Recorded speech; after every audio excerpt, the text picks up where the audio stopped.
There are certain things you only do when you're completely alone. Not because you're strange, not because you're broken, but because some forms of intelligence don't fully exist in public. They happen quietly, in the pause after a conversation ends, during a late-night walk with no music, while staring at the ceiling, replaying a moment everyone else already forgot.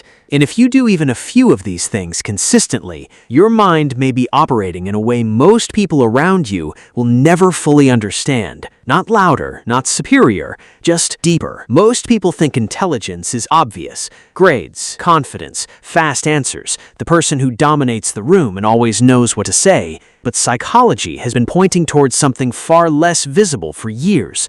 Real intelligence often hides itself. It watches more than it speaks, it notices more than it reacts, and it keeps working long after the world has gone quiet. The first thing rare minds do alone is reconstruct conversations. The average person hears words and moves on, but your brain keeps digging underneath them. Why did their tone shift halfway through the sentence? Why did that joke feel slightly forced? Why did "I'm fine" sound emotionally heavy? Most people end conversations. You archive them, not because you're dramatic, because your mind searches for meaning automatically. And over time, this creates a strange kind of exhaustion.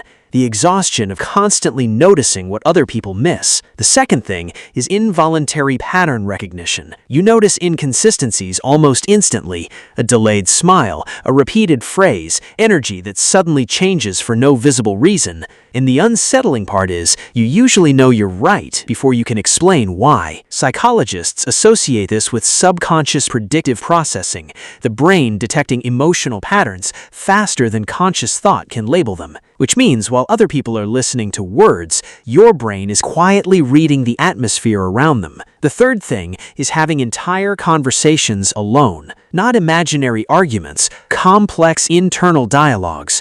You test ideas, replay possibilities, challenge your own thinking. Sometimes your inner world feels more intellectually alive than most real interactions around you. And that can become isolating, because eventually you realize the problem isn't that you have nothing to say, it's that very few people can meet you with a depth where your mind naturally lives. The fourth thing that rare minds do alone is intellectual loneliness, not social loneliness, intellectual loneliness. The feeling of constantly translating your thoughts into simpler versions so other people can follow them. The feeling of hearing conversations that never go beneath the surface.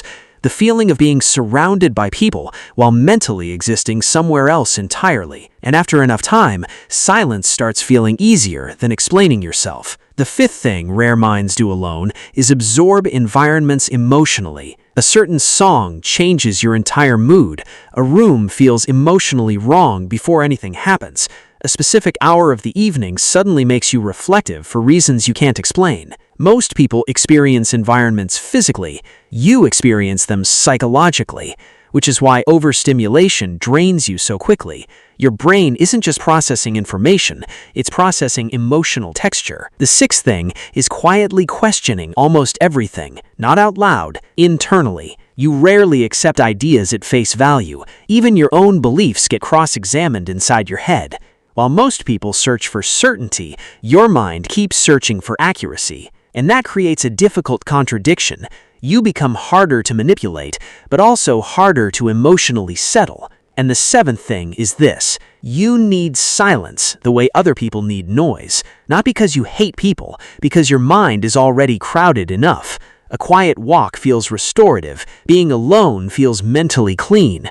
Moments without stimulation feel less like emptiness and more like recovery. Psychology calls this autonomous cognitive engagement, the ability to feel mentally nourished by your own thoughts instead of constantly escaping them. And in a world addicted to distraction, that becomes incredibly rare. But here's the part nobody tells you. These habits don't necessarily make life easier. Sometimes they make connection harder. Because once you start seeing beneath things, it's difficult to return to the surface. If this video felt strangely personal, subscribe to Psyche Mode for more psychology documentaries exploring the hidden patterns behind human behavior. Because some minds don't fear silence, they finally hear themselves inside it.